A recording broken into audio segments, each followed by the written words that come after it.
Après, Fonaya, Mana jaloux n'était. Fonaya, n'a pas dans discours. Non, après moi, je suis le guide. Oh, il y a Monique, il n'y a pas de check. Et ben, on a 0, ça faut comme on a 1. Oh, le big man a numéro 0. Et le problème, auto-promotion. Ok. En même temps, Naza peut artiste, en même temps, Naza marketeur. Il faut maintenant.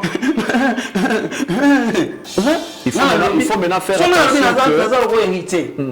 Mais tout ça, on va pas payer. On va Johnny à bon, dans la jeunesse, on va aller ça après héritier. Après, on va moyo. Oui, on a anglais, mais boulot, il est anglais. N'ayez pas monté. Vous avez posé mais si vous avez un peu maman, on peut artiste. Ok, state. Anglais, moi, genre. Tant aux anglais, bien attends moi répéter à mon a parlé vite fait. Est-ce que vous savez? Là, si ça en français. Français, non, déjà, non, il y a français. Là, on peut parler, non, nous avons aussi ça là. Vous n'avez pas dit ça. Pas comme les gars. Bah, on va français. C'est ça l'année, vous savez l'année. En français, la place on a, la place on a ça derrière. Non, on va s'en non, papa, on dit pas ça. Vous comprenez, vieux. Je pense qu'on est en monté l'accent français. Le banana, on a beauté bango, on a beaucoup de bango, on a collé ça, on a tant que ça va une école bien. Tout le monde a français, on va une école va développer et puis on a le lot, on a Ephraim, on a 11 Pro Max. On a la carte pour la musique, pour la carrière, par rapport à Bamboula Boana. Par rapport à la carrière, par rapport à Bamboula. Par rapport à la carrière, dans le bel homme, la génération n'a pas de lekinga, n'a pas de leki. Auto kokani a été. On a un lobby. Leki a pas de lekinga. Tout mélange à ma cambouté. Ba ferry, ba lekinga, ba fali ba lekinga, ba inosbi, ba lekinga, ba lega kuna. Koko na so wa ntsan ba lekanga, ba lekinga. Ngata na komi si kona tanga, ngana bandi ku carrière lobby il y a de cela 2 ans. Mais ça va pas nous sous-souper, abanda carrière liboso na ngata génération mo kwa sali pe ba 6 ans, 5 ans. Mais on peut ngena ndeni na œuvre ni osalini. Parce que mais on a mutabonga linga, biso to ndima ga to kokani. Na boy.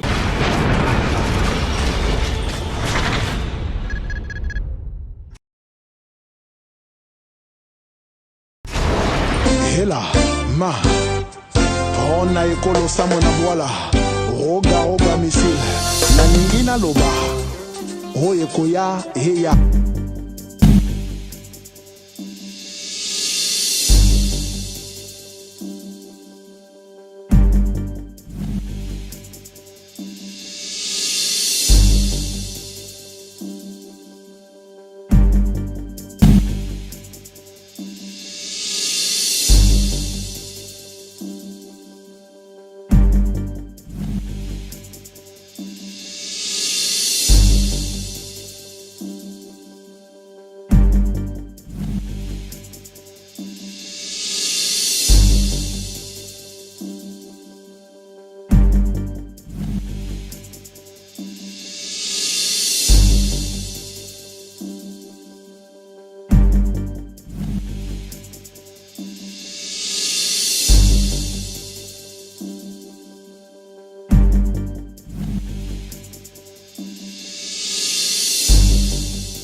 On sait le marché des disques. Le football, il connaît la musique.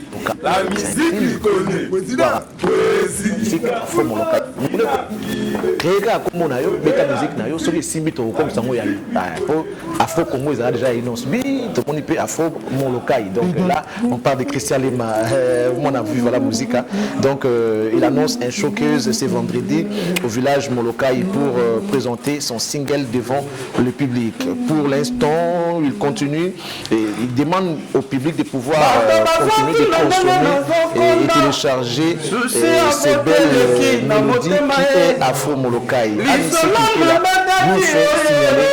Bon, aujourd'hui, vous avez entendu déjà le bruit. Hein, c'est donc un artiste qui s'annonce déjà. Il va faire son entrée. Il s'appelle Bunafilé. Voilà comment la champagne. Au pain sans dans le lait. Full boss. Au moins, une image. Ouais, ça va bien. Ça va bien. Ça va plaisir. La question était de savoir pourquoi. Non, déjà, bien, vous savez, c'est une surprise. Surtout, il y a planté déjà la caméra partout. Ouais. Et ça va bien quand même. Ça va bien. Et ça fait tout bon. Bon, ça doit mettre tout cas, tout y a nani. Tout y a mis tout cas. Tant que tu as makolo, tu as makolo, tu as pas makolo. Tant que tu as loué taxi, tu as loué taxi. Parce que le long de la grâce, un gars, dans la mission, un gars, tu commandes la voiture. Parce que tu as un dernier Charles. Tu es bon, et puis on a merci l'équipe technique, en tout cas, l'accès qui va professionnel. Okay. Et puis chance, monsieur dans la bilobe là té. Bosso ya lègue tout le baloba. Bon, il veut biso bongo tout est batté. OK. Et voilà. Merci. C'était après côté monsieur là pour encourager pe ba jeune. Là on a ba détermination dans la vie, na musala mamna so sala. Nzambe soka chelo boko évolution ya. Oh wana ezate que to komi to ki na ba millions so ki ndeni non. Ezaka organisation. La détermination, tu as la départ en avance. On n'a pas de télémaro, c'est la taxi, tu as la moto. Départ en avance. Par rapport à. Sur le bimon, on a rendez-vous de tuer une mission. Et monsieur va à 13h. Ok. Si le temps télémaro, ou la taxi, tu montes que tu es en retard. Mais ce qui est déjà dans moi, et l'eau, quand ça va souligner aux hommes en voiture, au côté de démarrer, bah mort.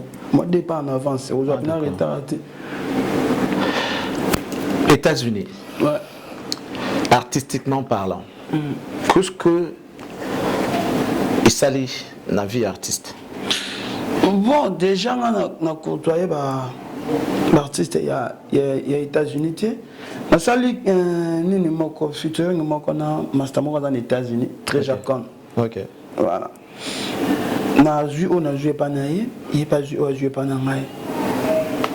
Isaki m'a bossona qui est aux États-Unis. Na moni na yoki na garder oya bien na le bango a été pour mutu muso akenda kita ya ozo na moni na ça na manière na donc mais qu'est-ce qui a fait que na départ na yo aux États-Unis les gens ont spéculé, les gens ont raconté les histoires du genre que à Ozongate il y a même quelqu'un que je connais que tu connais aussi qui a dit onondé à Kibungo à Ozongate. Na otangelo komuna okama be abala ngabi o ba teka kutuka ni range ba teka kuturange ona na ba tuka lo ba bon ba teka kuturange ozonga te ndenge zana ngabi azonga te ndeni voa mapenda ozonga te a confirmer azawa papier aroza ne pas ouais lo bon abi okozonga te. Non, après États-Unis est un grand monde. États-Unis est vraiment grand monde, c'est normal. Ceux qui sont aux États-Unis, ils ont une musique. Nous avons une pototé. Parce que aux États-Unis, ils ont il y a eu un peu de grâce. Nous avons dit que il faut pas bon. Donc voilà, tout le monde a affiché dans Turquie. Et puis, il y a un hôtel Sheraton. Donc, on a passé quelques séjours dans Sheraton, dans Dallas, dans la ville de Dallas, dans Texas, l'État de Texas. Donc, c'est normal, maintenant, nous avons dit que nous sommes aux États-Unis, c'est la fin du monde. Et soit qui est à qui est libéré là. Nous avons dit que nous avons ça, après, la vie sur le matin, calomnie à la. ngana opekisa bato te baza na ondima muke ngana na ondima munene ngana na nzambe tout est possible à celui qui croit moni na zui pe visa la période au corona visa za moi pasi parce que yo malamo aux États-Unis parce que bato bazela biso to banana na ba pays mususu mais au bandi mamo aux États-Unis lelo je pense que bato bandaki ko propager message wana akei ceux qui aboa kingunda ceux qui DV tout ça tant ba moni na mboka bango mo place parce qu'on a showcase nanga na salaki na Dallas. On va sur les images mais tout ça on a les solos. Voilà. Donc bato bandolo bango mo siko tant ba moninga bango ba yebini ni ba milobela. Ngana encourager ba jeune surtout biso ba jeune faut la déterminer na mamunya social. Biso ko sa mamunya ko tala batute. Nzamba sala la grâce na sala qui demande un visa États-Unis pesi un visa nanga il y a plusieurs entrées donc là na ko zonga susu pesa ba grâce nzamba zo lokumu. Mais qu'est-ce qui a fait que Kozonga na réussi à maquiller makasi aïe parce que yo mo ni mettre Kozonga to parce que moi je sais pas comment ça va que tango yependa na boya kutu batu ba ya manga na aéroport ngana kenda ki voyage na ngai ya ki voyage moko privé OK na boya ki batu ba ya mangai na batu ba sutuka ba mission ba na répétition na ndako epana ba sutuka kama mo bu preza koti ali ba bandi mo preza aïe mais na yepe faut tamo makelele na lupangu na ngai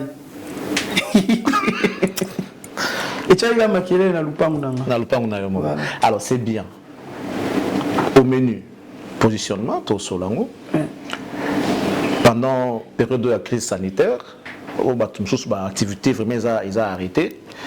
On va essayer un peu de parler, de savoir comment vous vivez avec les artistes. Et puis s'il y a des projets d'avenir, on va en parler. Mais également, on va parler les à côté, hein, des artistes, de l'artiste. Parce qu'aujourd'hui, on attend bien affilé par-ci, bien affilé par-là, en bien et en mal en même temps. Ça sera des choses qu'on va essayer un peu d'aborder. Mais bon, puisqu'il y a l'orchestre là, on va égayer les publics qui sont devant leurs petits écrans pour nous suivre. On va rappeler que c'est aussi la fête des parents aujourd'hui.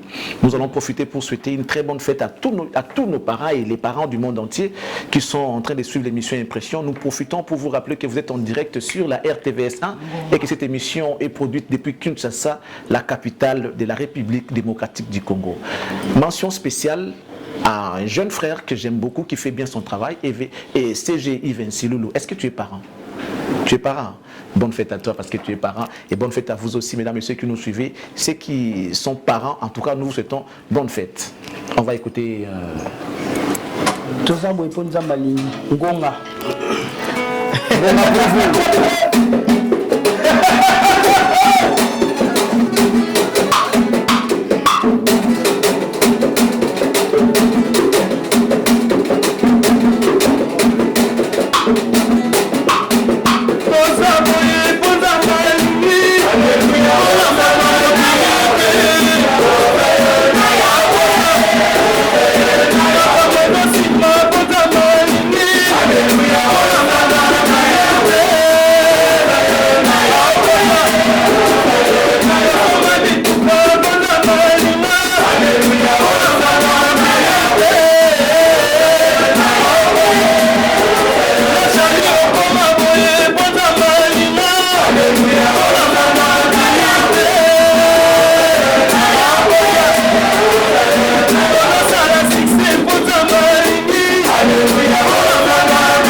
Est-ce que...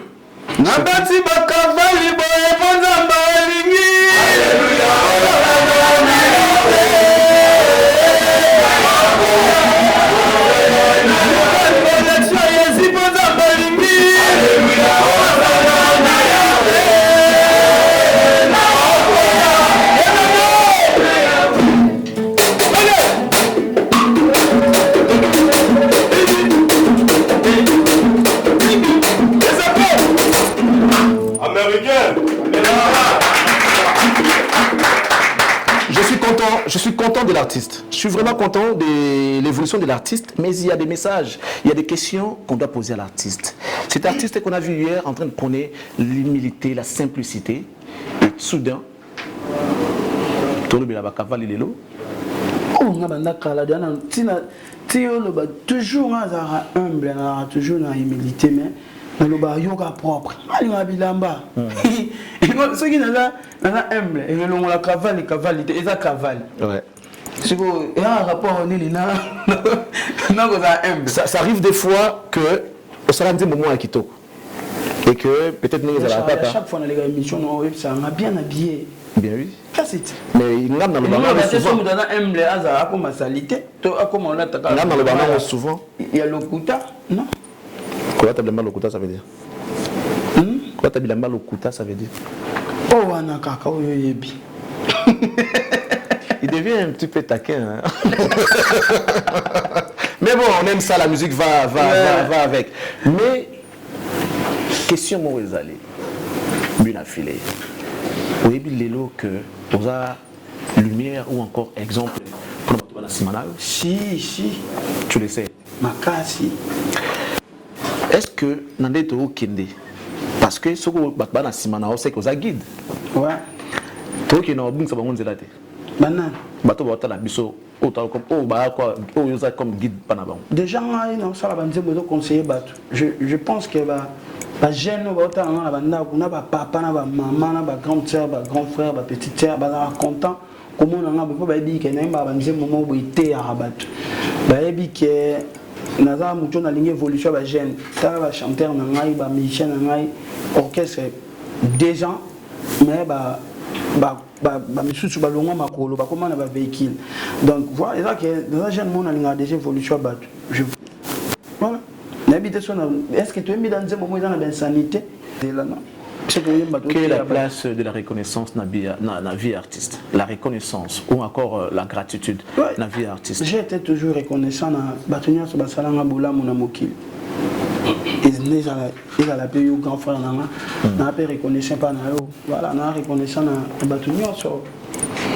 Ça peut arriver un jour où non Charlie Prince a sali peut-être le moment où il s'est pélicité au comment à niveau le baquet batangela nga jamais comme Charlie Prince dès na yebili artiste que dès aux ala na yo penda boye que na sali le moment na mutu ça peut arriver peut-être que na sali mabe mo boye et quelque part tu dis plus jamais les noms de Charlie Prince place nganaza et comme le lopé comme la circonstance ni gravité ga lelo ngo ça yo no sali nga ite ko mi cham no place wana te bo yo no sali no nga faute na ndimi pete o sala nga fo mais lo nyeko sa yo comme à niveau le babon et l'on est comme ça là que l'imabé à Jean n'est comme ça dans le niveau. Non, tu n'as pas préférence, tu n'as pas façon d'être dans la vie. Et puis Bible le bas, le beau oiseau kata et même on a ma bébé ça l'année. Kata voilà. Tout l'andara bibe koga ya nzambe kaka. Bibe kwa nzambe. Dieu prône l'unité à l'ingabba sanga l'ingabba kabonate. Pardon? Bibe kwa nzambe sangisa batuzo kabula batute. Elle va appeler le beau et même on a ma bébé kata. Quand nous sommes là bibe. Nous n'avons pas pas na bibe kwa ngo. Bibe kwa ngo ebele. On va mélanger positionnement. Revenons d'abord à l'album et puis après on va s'envoler pour aller par-ci par-là. Positionnement, le deuxième album de la carrière de l'artiste depuis Bimi, la période où il y a crise sanitaire. Retour, c'est comment? Retour, on a satisfait 60%. 60%. Voilà, depuis l'album. Pourquoi 60% et 40% on est qui côté Nini Yamabi? Oui, 40 déjà, tu peux mettre à concerter. Ok. La répétition publique et la bar, la boîte et le salaté. La fête, n'est à la raton, ça, tout ça, et ça, la malicité. Et à un moment donné, Ngapé n'a pas un seigneur, n'a pas ministre, n'a pas de culture à. Ah, mais quand tu as la peine, cannabis sur la musicien. Et puis, grand, oh, zappé na moi, une autorité à Roloba. Grand, la musique, n'a biso. Baloba. Baloba, toi, mais mais quand moi pour changer les bisous moi mesure on dirait bisous ne ba ministère de souffrir na makambo moi trop on a la contre-été bakonzi bayebindeni batambusa mboka mais tokosenga pe ko tape ba congolais omoni to bana bagenda na classe kana na musala oyo tozobokola ba famille to bafuta bandako kana musala oyo lala na to ba album omona ke biso tout to ba album bato bafle yebi to za mama barrière mon boy liboso omoni parce que place au promotion ça la mama kasi za ba boîte concert, répétition en public. Ce qui nous a satisfait à 60% parce que l'album des jeunes d'Imami, tout le monde a content. Nous avons un message de partout. Nous avons Chypre. Nous avons l'Instagram avant hier. Nous avons 999 messages. Depuis l'album, il y a félicitations, il y a pays, il y a Missika. Na ba vidéo ba to batindelanga moi ça me fait plaisir tant maman na mutu na yebité atindelinga message ya félicitations pour l'album nanga ndena bo to beta na ba moto merci na ba wewa nyonso ndenge bo soutenir ngai en tout cas nzamba pambula bino et puis merci na ba DJ ndenge bo soutenir ngai to beta na ba moto to beta na ba voiture bato to beta na ba ndako bato to beta na YouTube mais place au peine pe ça rappela Macam, la barre, la boîte, tout ça, ils ont un lobby, là, satisfait 60%. Je pense que ceux qui nous ont sali grâce, tant que la barre, la boîte, ils ont tellement de salade, tout ça, il y a un mot qui toque. 40% est là, la barre. Mais surtout, 60% on a, bateau, on dit, ma responsable. 40% biso bateau au baf les yebi. Ba au baf les yebi, t'es beau fan dans la bombe. Biso bateau au baf les yebi, donc, au fond, là, tout côté. Toi déjà. On va marquer une petite pause pour voir le travail qui a été fait dans cet album Positionnement. Question de vous dire que moi, personnellement, je suis convaincu que cet album est un bel album. Je l'avais déjà dit avant même que ça sorte. Je l'avais dit que c'est un bel album. L'artiste a pris son temps, il a travaillé avec les gars qui savent faire leur travail. Et là, aujourd'hui, je vous demande, je vous suggère, mesdames, messieurs, d'aller télécharger, consommer sur toutes les plateformes de téléchargement. Aussi, regardez sur YouTube pour encourager l'artiste, mais aussi acheter les DVD, les CD. Donc, voilà, ils sont là. Positionnement. Voilà, je fais ça. Positionnement, c'est l'album de l'artiste bien affilé, un travail bien fait. Et le plaisir est pour moi de savoir que vous allez consommer et vous continuerez de consommer l'album. Voilà, merci. Bien fait et que vous devez consommer. Ici, nous avons 17 titres. Ouais. Positionnement, 17 titres. Quelle assurance? Comment ça va 17 titres? C'est comme l'assurance Makassi. Il y a l'inspiration, nous avons grâce. Depuis la bande carrière, nous avons bandé mon amoko. Nous avons passé 17 titres. Et puis 17 titres, il y a 10 000 17. Comment? 17, 10 000. 10 000, ça veut dire? Donc, nous avons 10 000.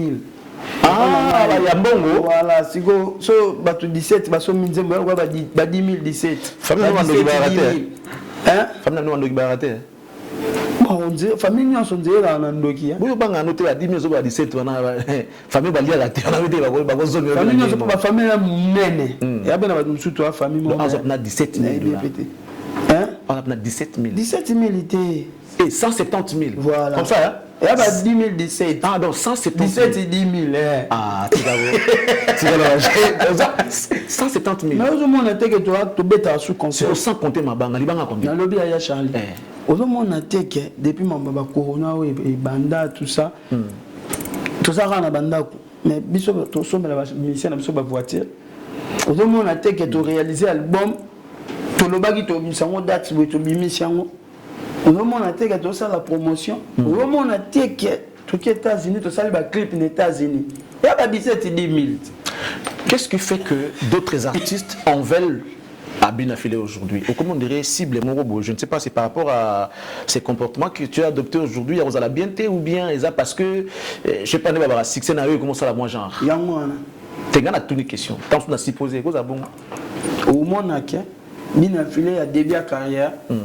Mutunyo so alinga ki pour mutu so ndo linga pe ambebo mutu musu sa pesa ki pe bina file chance ta koma place wa komi lelo tant bina file komi lelo tout le monde veut s'attaquer de bina file mais nanga no sani no bani bazo déplorer nini kasi bazo déplorer nini ngai pe moi je garde ma position j'ai pas besoin de mutoya au bando kumisanga bina file danger te toi na démocratie mutonya ça libre ya oloba oya lingi je permets à tout le monde oya au traiter na ndengo lingi. Je souhaite que la démocratie puisse régner dans cette émission aujourd'hui également. Quand tu as commencé ta carrière, je te tutoie, hein, on peut se tutoyer, il n'y a pas de problème. Quand tu as commencé ta carrière, tu vas avec Bunafilé, full boss, soudain, tu vas apparaître comme l'élève du maître. Ce nom a été donné par qui? L'élève du maître. Moi-même. Toi-même. Ouais. Tu seras encore fier d'être appelé l'élève du maître aujourd'hui? Bon, ça m'a nous c'est un qualité.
C'est la démocratie. Non. Moi, je pose ma question et je souhaiterais avoir une réponse. Merci. Serais-tu... Si on a la démocratie, on a la réponse est musique. Hein? Mesdames, messieurs, j'ai reçu pour vous l'artiste Bunafilé, l'élève du maître. Qui va nous faire plaisir? L'élève du maître, qui va nous faire plaisir? Le nom a été donné par moi-même. Par toi-même. Voilà. Je vais te dire par nous-mêmes, l'élève du maître.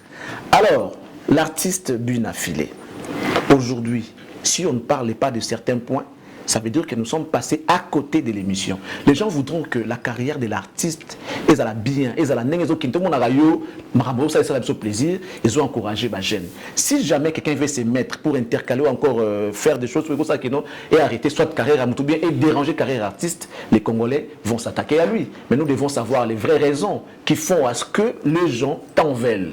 Par exemple, j'ai suivi l'émission de l'artiste Bunafilé sur un plateau de télé qui dit Naza lokola héritier watana wenge bamiel nanga bangoyo. Les propos comme ça. Ige pardon zama moi été.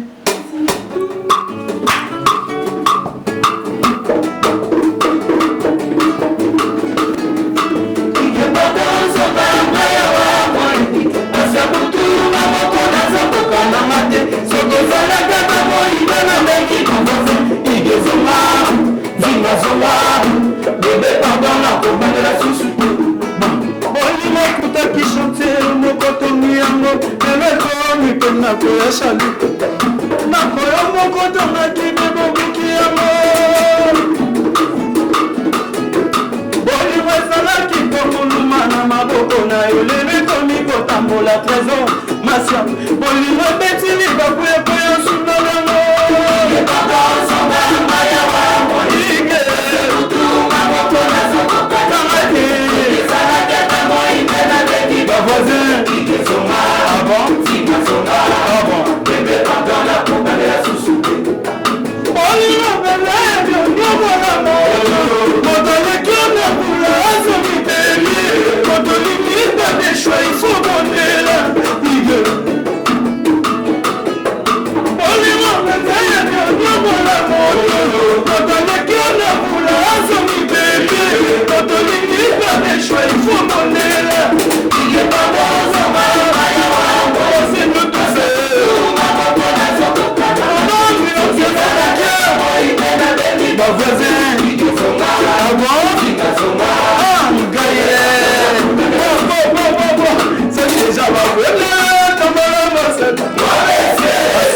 soki déjà bafinga na yo nde molongo soki nanu bafinga yo te omitala soki déjà basalelo makopa nde molongo balingela yo buta soki nanu bakipa yo te omitala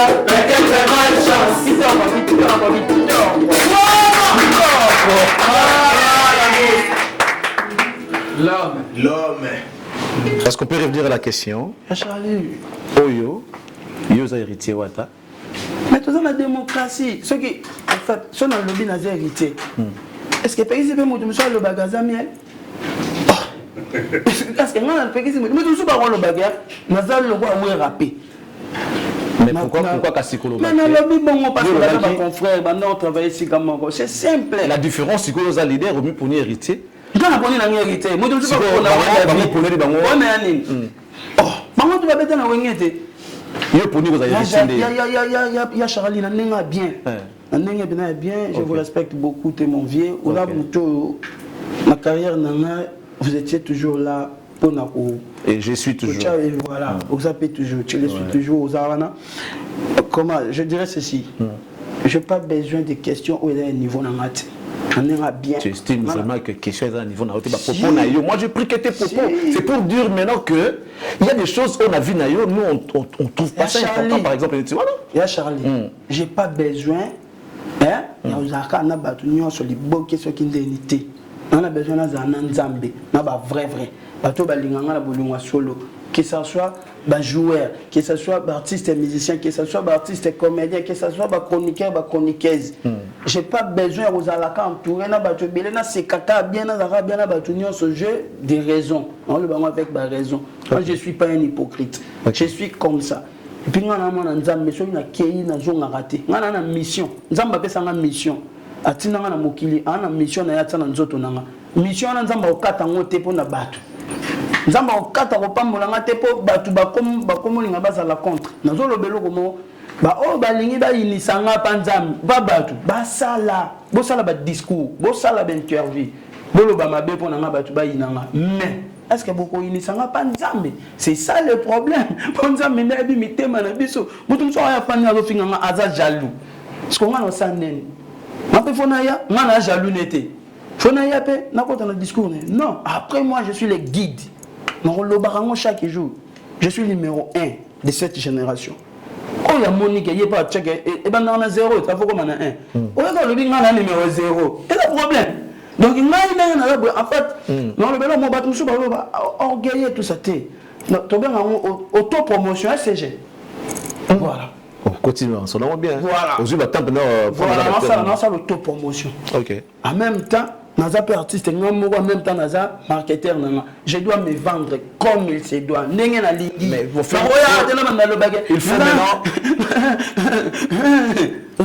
maintenant. Il faut maintenant faire attention. Nous toujours le bapek hein. Ngana wa Johnny Hallyday. Ngana pekisité. Nous toujours pas le banaza Gims. Nous toujours pas bapek na Michael Jackson. Il y a encore de la place, il y a critique dans la vie artiste bien affilée.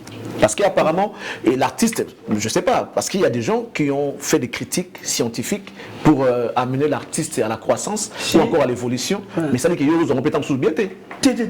Parce que moi j'ai entendu quelqu'un dire que Nalingi, Asala, Monsala Naye, Ninga Sala Ngoliboso, a dévié, comment dirais-je, idéal.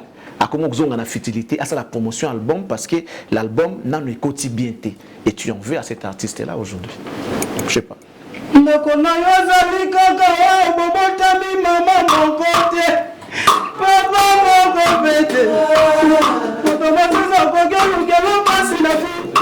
C'est bon.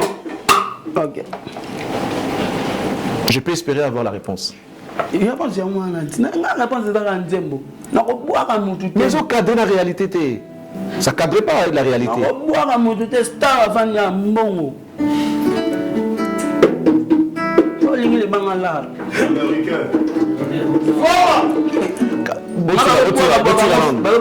On fait les foot à rien. Il y a une telle mission dédicace à bien affilée. Voilà. Ali Bangala. En plus, on a acheté moins cher, $2500. Tu vois, on bon bolingo na ngai. Na ngai mo to kana nzembo. Ouais. Nzembo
les abdos. Bébé, mon bébé. Nzembo kitoko boye. Nzembo kitoko boye. Oyembia ondam. Nzembo kitoko. Il y a mon chef avant Kota, chef Nanga Lobi, il s'appelle Aristote Pangou, il est là en train de nous regarder. C'est l'assistant du DG en fait. Abi, chef Aristote. Ouais, chef Aristote Pangou. Abi Nzembo wana, c'est une manière d'exprimer sa gratitude envers Dieu, envers ceux-là qui t'ont fait du bien. Mais est-ce qu'il faut tout laisser évaporer Nzembo boy? Tiens, tout ce qui est en train. Tout bête, tout bête. Ils sont dans Nzembo. Bon vocal et tout le monde sauter vocal nous ce soir. Nzembo. Nzembo wana. Pourquoi ça n'a pas lit? Nzembo belé, tout ça m'a belé. Ba chanter tout ça. Le même on ne mara na moto on komisa na moto sengo kolera ah ilo kana yema wasute yema mama so ya mikolo ba concert ya te. Mesdames et messieurs, il est devenu un même temps sage. Mais franchement, je suis parti. On va flatter le fait que on sent que même Nelobeli, l'artiste a grandi. C'est-à-dire, Okola n'a Moutou en même temps. Mais n'empêche que tout a réponse à la question de l'ambition. Il y a une philosophie vraiment valide. En quelque sorte, moi-même, ça me fait mal. Côté il y a un manque et un respect. Moi, je suis sur un plateau, je suis un grand frère, on a posé la question, mais je préfère répondre à pour après. Mais dans Nzembo, tu es morgue. Na morgue aux Oloba. Au moins, il y a Charlie, certaines personnes, Baromochanga, orgueillé, Baromochanga, impoli, Baromochanga, ingrat. M. rapport la vérité. Il y a na Congo vérité c'est insulte. Na Congo a sur le vérité, bah tu vas comme ça moi insulte. Azofinga. Parce que la question est posée là. Et la réponse non et ça la M sur la vérité. La vérité on a battu sur mais ça moi insulte. Le lobaki déjà artiste nyoso. Oh il y a dans la posa, aza bien ngate. Tout ça la démocratie. Aza la na quoi na. Mais kokani batunyo so ba finga ranga na misusu baleki na bate baleki na internet a finga ba yebi le pourquoi ba yebi donc et puis voilà mais jour na relation sur téléphone nanga au moni ba message à batu mususu au moni ba audio ya batu mususu au moni bena ki ah yebe na mu dokolo ba na bina file boy yebe na mu dokolo sur la boy pour na bina file et puis ba mususu ba otana na ba yebi au moni parce que net ma blog a bon ceux qui ont eu talent na TV carrière ba tout combien o bébé ba tout ba yina bango voilà jusque là mais là on se voit une sayo parce que puisque ozolo belo teneti nanzembo mongo ozolo ba bien bolingono akala bimsa ki yo engas on dit pas yo mais c'est dans philosophie nzembo thématique nzembo bolingo al bosa mais ya chef on neti mo me suis pas un musicien à mon info alinga ex abina filé pour ya amona na comme musicien tu ex wana lelo amsu ataka na poto ngam na tindela gela nana problème ya sunga ex wana lelo comme mona dage maintenant sunga filé na ba 10 to ba 20 lelo filé pas combien na ba 30 a opianga parce que mutu ça na complexe abina filé à mon que pona comme musicien fona que luka ex ne mo boye parce que ngana sanene si comme mutu bongo tanga sali bongo ba capturer ba tindelinga ye mo ba ye biga na problème la bida filé c'est lo na sali shoppinga mais bina filé lo bongo na TVT c'est ka yo lo bango kaka ngada na mi welisa na bana da ko boya ye ko finga ye tout ça ya ngona loba makambo ya poa na ngai te na lingo loba te na expliquer ka boipo to lobela place banzemo na je suis pas fanatique nanga ba papa ba obi dernièrement j'ai été reçu par général moro munene ya mboko papa Franck Tumba a pêché moté sikali numéro 1 à maison militaire na daki na koko na ngai Weranson papa na biso atindaki la biso d'invitation. C'était prévu de couper en aïe, qu'on en a ensemble et puis j'ai un héritier Watanabe. Mais j'ai un héritier Watanabe Zaki na Lubumbashi. Et puis on a commis pour général Abisinga, la bengiso a pour la denzembo témoignage de ma vie, c'est mon témoignage, et puis na chemin de la vie. C'est mon ababi, l'animalité de la génération au Moutou, à Roye Mbabanzembo. En tout cas, on a eu au Kango. Et ça l'est bien. On a mis le lot de ensemble. Hollande c'est mon père. Donc, nous avons d'avoir, comme on a sauvé Ranson, a représenté Wenge. On a représenté la jeunesse. Sur le bien, on va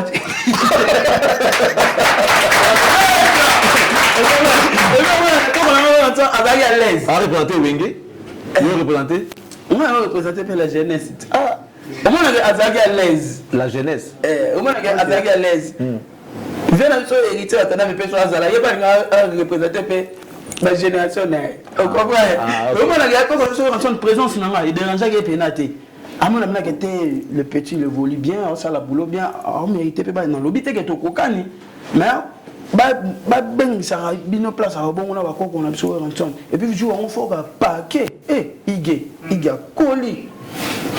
Ah, il alors, les lots. C'est un phénomène où il est en Congo. Il y a tu estimes que dans la vie artistique, il y a des gens qui font semblant de te pousser, en même temps dans la carrière musicale. Bon, moi, là ou pas, je ne la calcule pas. Je calcule la monter. Si tu as chakal ou pas, il faut vivre dans la grâce. Dans le vélo motoza, il faut Nzamba lingi. En fait, quand est-ce que tu as compris que Ozabo est pour Nzamba lingi? Parce qu'avant on dirait Zaki, merci Narisot Pangou, merci Nanani, parce que ce sont eux qui ont fait à ce que Naza passe dans la Lelo. Tu vois qu'on peut na banzimbo. Mais quand est-ce que l'artiste a compris que Azabo est pour Nzamba lingi? Na robot mananga déjà. Tant on comme on a conscience.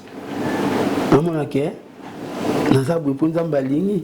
Déjà tina zaki moi muke pona kozalana nuka kata na bomo ya ponza balingi ya Charles voilà na batanyo so on a vivant na mukili na biga na za ponza balingi c'est tout tala ya jagi na ya Charles soki ngana zo combattre yo soki ngana komi jaloux na yo ata na sangisi batu to ça la front commun tout ça là ceux qui union sacrée ya ma musique qui neni bon les canaux internet bo finir la mabina filé bo sala bo wana la rapport na Nzambe te ko kanisa te so yo yini na filé Nzamba ko tika ko sala bina filé po bo batana mino ko le kana ba caméra bo finga non Nzamba yebi mitema na biso ni ne za kata mitema na biso bo ko coopérer dans Nzambe et puis ko kanisa te so yo le na TV olobi ke album abina filé et betate ou te simbité ne ba ba yoki yo tita ngolo ba ngozano nani osagi nini wana monopole nini olati polo ndenge nini osolo ba makamu nini bazo komona to tala émission be 3 vies parce que là dans le bon tant ba ko dans YouTube ba mo na banzembo yo le bébé tate yana ba 45 000 vies yo mo le bébé tate on a 3 vies ceux qui 100 vies sigo. Face à l'adversité sur le plan musical, Lelo, la jeunesse, parce que quand on parle de jeunesse, on a plus jeunesse, parce que même les héritiers, on a ta jeunesse, on a c'est bon, la jeunesse, on a les après les héritiers. Après, parce qu'après, on voit tous les autres. Après les héritiers, après Robinho, après les publics. Tout le monde a bango. La génération, on a bango. Tu fais allusion génération. On a cas pour la musique, pour la carrière, par rapport à Bamboula Boana. Par rapport à la carrière, par rapport à Bamboula. Par rapport à la carrière, dans le bel homme, la génération n'a pas de baleki, n'a pas leki. Otokokani a été. On a lobby. Mais cela n'empêche pas que je ne suis pas à l'obagé. La génération, oh, na leki bien affilé. Mais au moins, on a un lobby boy. Tu vas s'y lier. Tu vas voir, tu vas tout mazamba. Na lobby, ma kamunanga. C'est que, si on a lobby, on a kokani nangati. Tu vas s'y lier.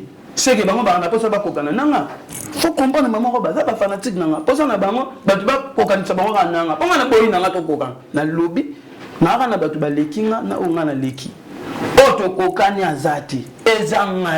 Mais c'est normal, toi tu es monsieur Ig. Voilà. Parce que si tu as le bien à bon Ig, net c'est comme un Ig, n'a le login, yembe nama. Soyez dans le bibi, bat bat seleki. Alors avant d'être tête, au Kokana na makasi. Faut au Kokana kaka. Comment on sait?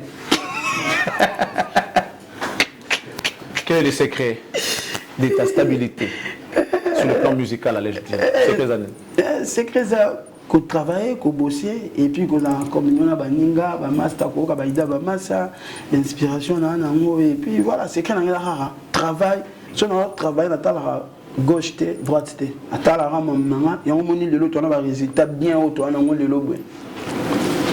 les chouchous de ses grands frères, musicalement parlant, parce que déjà featuring avec Weranson, en réalité, ça ne pouvait pas se faire, dans temps normal. Featuring avec Weranson t'a invité dans l'album Naé, vous savez, Naé featuring, et on voit d'autres qui te convoitusent et tout. Mais dis-nous un peu, Lelo, lorsque tu regardes ce qui se passe aujourd'hui, c'est vrai que tu ne veux pas qu'on en parle, hein, mais les Amaramuzo, les Karbadessou, les Katazo, les Kanébélé, bien affilé par-ci, bien affilé par-là. Tu penses toujours que la météo va vie au balingarayo pour abandonner mon amour ne ba ebeli au poli qui par makambuté à l'obaraté et tout les lots ba réponse na yo ba réaction na yo tu penses que tu vas toujours garder ta place au sein de cœur ya toi si ba ebi na vrai ba ebi hypocrisie à trop na musique à Congo cette fois-ci ba moni jeune mo ba vrai à la direct et puis ba vie on a ba moni trop na musique ba moni makambo ebele le seul le discours nanga ba comprendre bien et puis ngana za na te pona sala na sala discours selon mutu azotanga nga ndalingi ngana sa discours pona ba fanatique nanga et puis na mambo ya nga ezokomela nga na vie nanga parce que dans la mutu mususu oloba bien oloba mabe ya apona aya ofingo kaka na commentaire vine ya mwana parce que ça ndeni non déjà l'autre album nanga na moni vient nanga faire rigola à commenter la page d'Ama. Voilà la rumba congolaise. Malgré ma cambo, notre album, on vient dans la fallu pour parler bibi na filet dans les bons. Soit toujours déterminé. Tout mes albums, on vient dans Naï héritier à Tanabi. À poster dans la page officielle. Ceux qui n'ont qui il y a un politonné, batu baolinga baluba. Place to no kuta na ko na we Anton angal bate petuna asempoli mais au moins la guerre tozaki na kokoba à l'aise à beteni ngoma masolo belé et puis dans toi na deuxième featuring na biso to sala susu yem to benge to yem ta benge to ngai ok alors on va revenir sur la musique, la place de la rumba, ma carrière, la place de la rumba, la musique, en termes de business. Et ça, c'est ce qui est business. Rumba. Tu es rumba, c'est un peu morgue. Glace, prise de finition, revient. biso pena nzamba sala biso grâce soto bimisi batu bayeba ke ba bimisi album et on mona le belo mo biso to sambela nzamba sala grâce ba biso ba vient biso ba faire rigola bi rete batana bi ba inons bi ba ki to za mo ebele ba quadra koraman ba papa na biso ba fali pupa ba kes ba robino mundi biso bato ba fleye bit to sambela makambo efungwama po tozonga na baba mais bato mususu ya Charlie dans l'air ba pena bazo gêner mboko ezala gabo mboko pena atana vient me vaguer baba efungwama te po bango ba yebi bango te bango ba linga to la neta o po ba zo discours ba ba lo ba ke abibi sa album ebeta te album ebeta wapi na bar na boîte na concert na répétition siko bandroit ngo eza yo kangama. Bon, c'est heureusement que Zaka, à titre d'exemple, moi je sais beaucoup de choses. Oui. En dehors même, il y a mais bon, comme tu veux pas qu'on en parle, je vais pas rentrer dans ça en fait. Tout bon parce que baflé. D'où tu viens, d'où tu viens, baflé barabino. Pour dire là, moi na baba, tu y bara on a baflé, tu y bara on place musulté. Oui. Mais ils ont orchestre na hote. Ils ont orchestre na hote. Attends-moi na baba zali comme moi.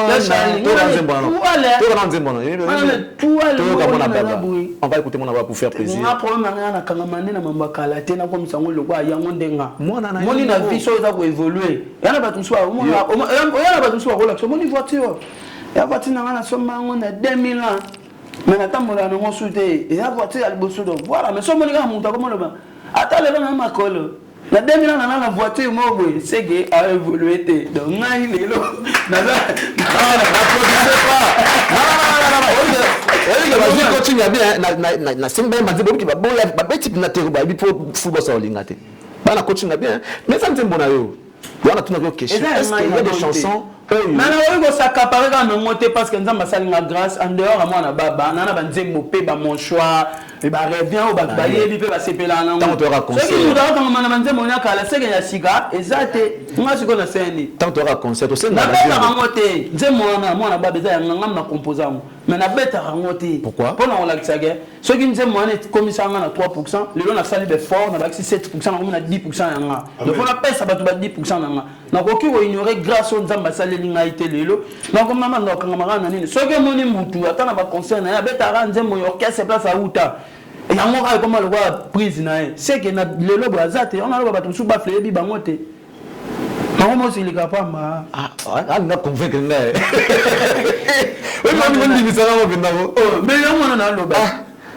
donc banzi bobeti absolu mikolo mona ka masuwe kona na lo seba ezangati yakalati kade ça lelo parce que kala na ngati bo za mutalelo ani akala na ngati kala ba yo moko botama lelo ndamo na ngamo ngamo na kuma yango na bona ngo yemba ngo oh yebi ka yemba ko lega nga azwa ayemba.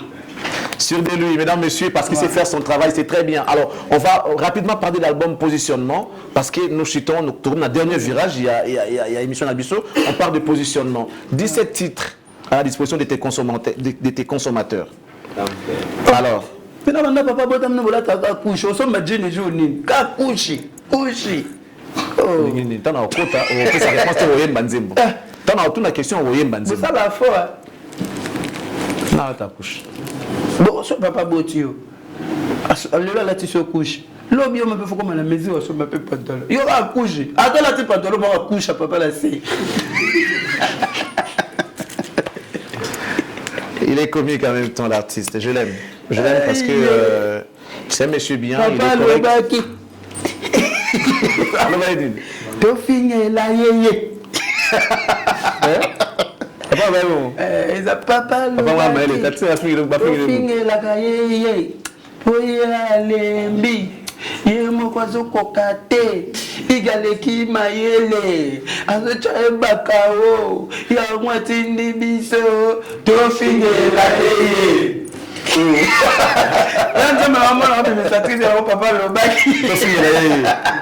Mesdames, messieurs, mention spéciale à monsieur Aleki Mayele, Papa Zokokete, Papa Lobaki, Tofingela Yeye, Tosanga na biso nyonso, Tofingela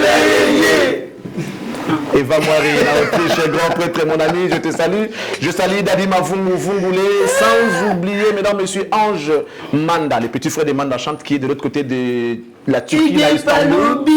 Aboneli Sama, Alignatikala, Nakwena Emoko, Ige Palobi, Aboneli Sama, Alignatikala, Nakwena Emoko.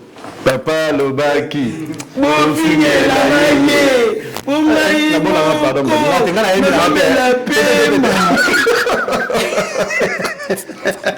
mesdames, messieurs, ça a toujours été un plaisir de recevoir cet artiste. Il sait emballer les gens dans l'ambiance, il sait mettre le feu, il sait allumer le feu, il sait les faire. Bref, il est génial.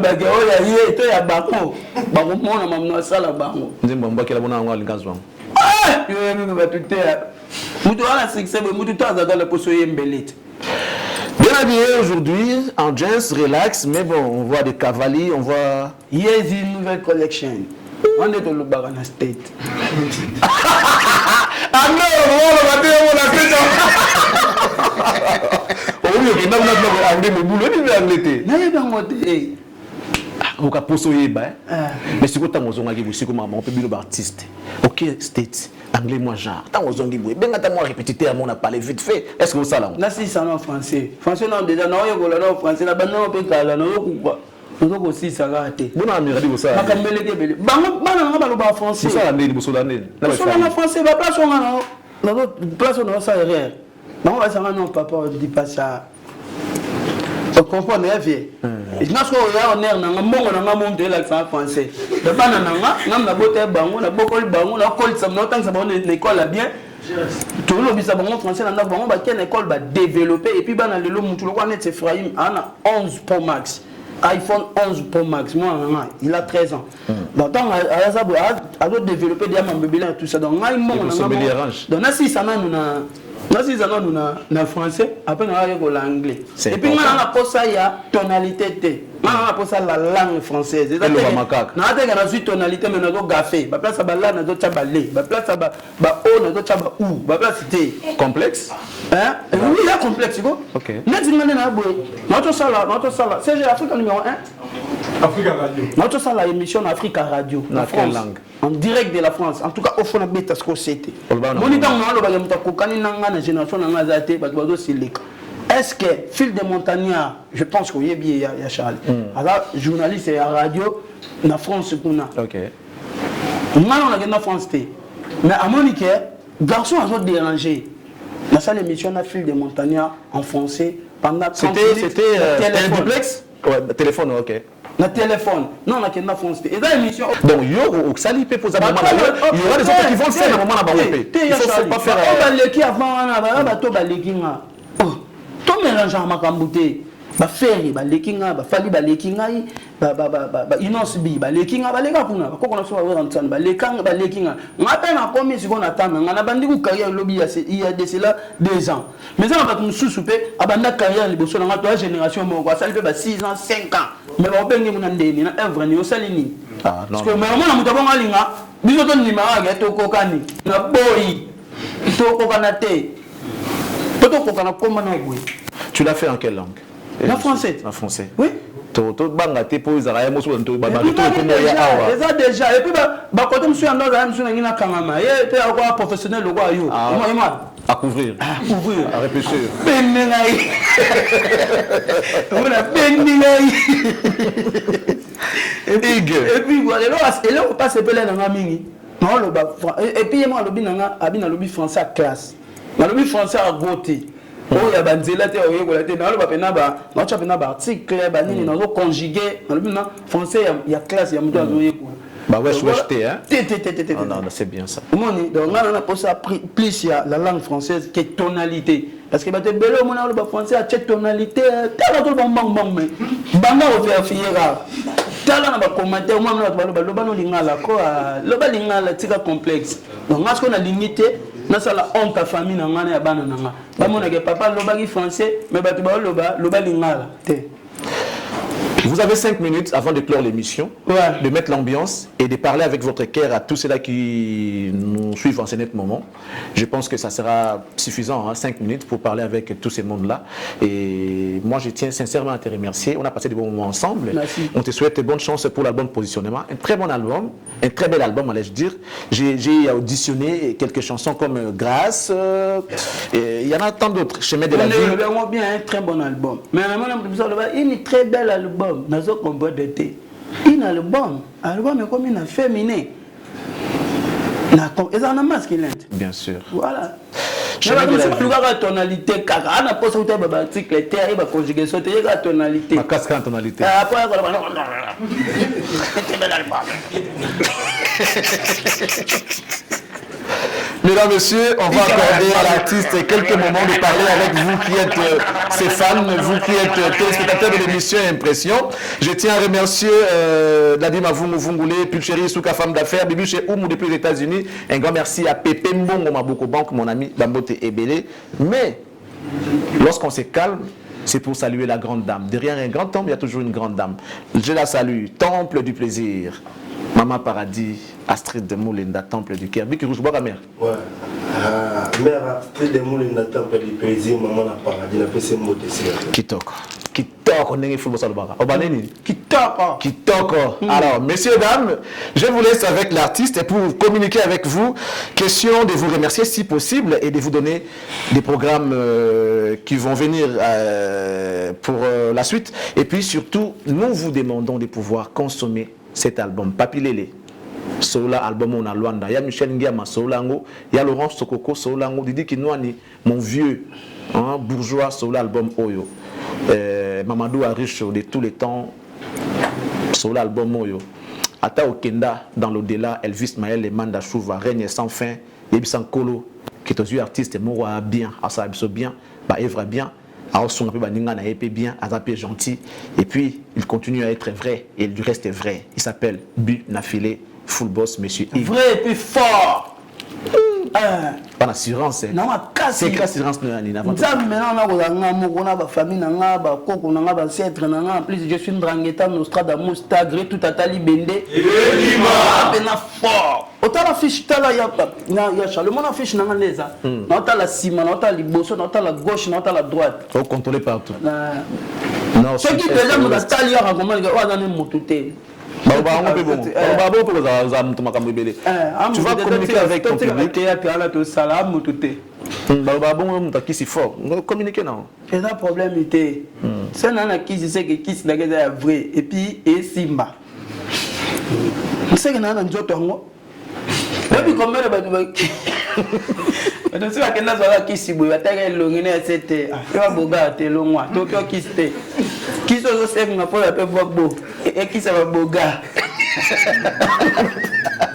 qu'est-ce qu'il a mangé aujourd'hui? C'est qui c'est Zada et le Gibabé? Il y a sous ma bé.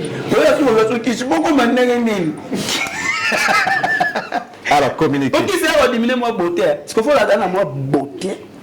Donc, qui c'est et diminuer au Tigali stable. Parce que vous avez ma bé. Il y a sous qui c'est ma bite là. Au bé. Au bé, va vous dire, mais.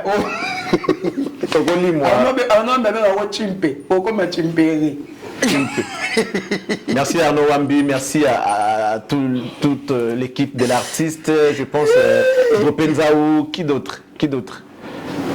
CG, Namonagio déjà, Destin Sassa, il est où? Directeur d'Erten Sassa. D'Erten Sassa, merci beaucoup à toi. Qui d'autre? Bon, l'ensemble de l'équipe, je vous salue. On va communiquer avec le public et puis on va finir l'émission. Voilà, on a passé sur Balandibiso, merci. En tout cas, merci. Musique, musique est bon, musique est bon, il faut déranger la morale faible. Bateau va déranger, il faut déranger car il faut déranger bien pour les gars, voilà, ensemble, on va consommer l'album dans un positionnement. Là, le président Igenzing a vendu $2 rouge et puis mon papa général Franck Toumba. Maison militaire, numéro 1, maison militaire, et puis la personne papa général Kassongo, et puis mon major mal à l'aise, Ange Kimye, la ville est calme, et puis la personne papa Toumba, Franck encore. Et voilà, merci na batina sur Batali Bisso. Goutibaou, petit frère, et puis Masolole qui a moto, Igor Wambil, inflastifiable, et Christelle Yastar, l'ami du boss, et puis joyeux anniversaire encore dans Maman Nabso Sephora.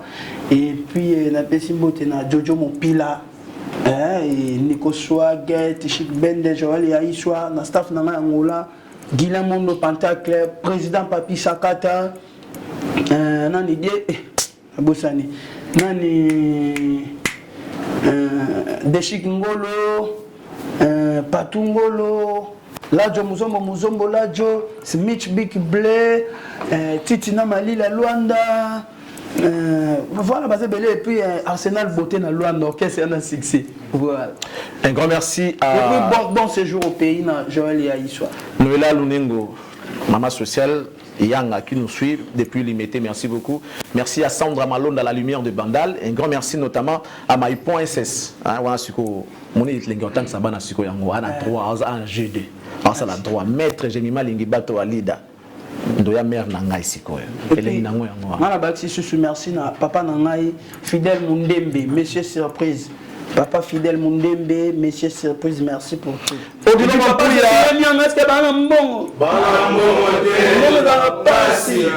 Odilon Mampouya, exemple à suivre bientôt à Kinshasa. Joyeux anniversaire à Jésus Vindi. Jésus Vindi, bon anniversaire à toi. Donné Lidoussou, morgue 100 mètres. Et au Bakumbo, morgue 100 mètres, chance na Bandal. Chance Mbongo à Bandal. Le lundi, tout le monde qui est balle na lemba. Par là, on appelle staff nanga tout na matadi, on appelle staff nanga tout na matadi.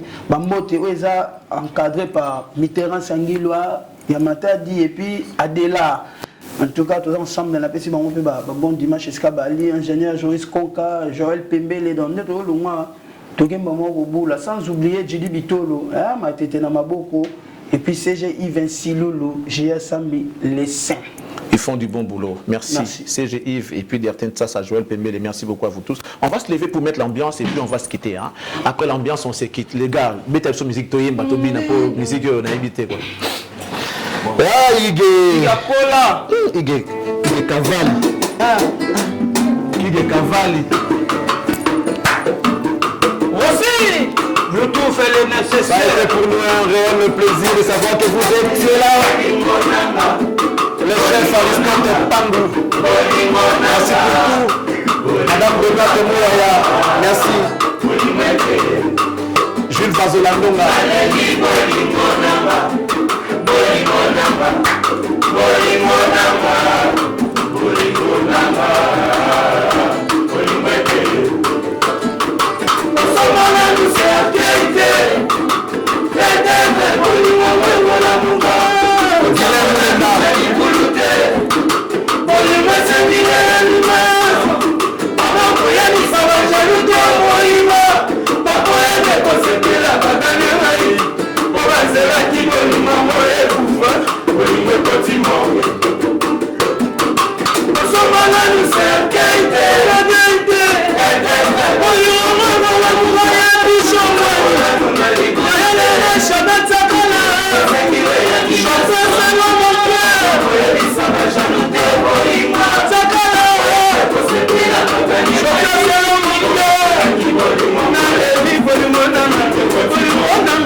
Merci. Mesdames, Messieurs, nous allons clore pour dire merci à vous.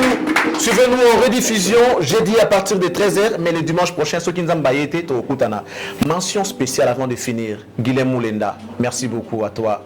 Merci.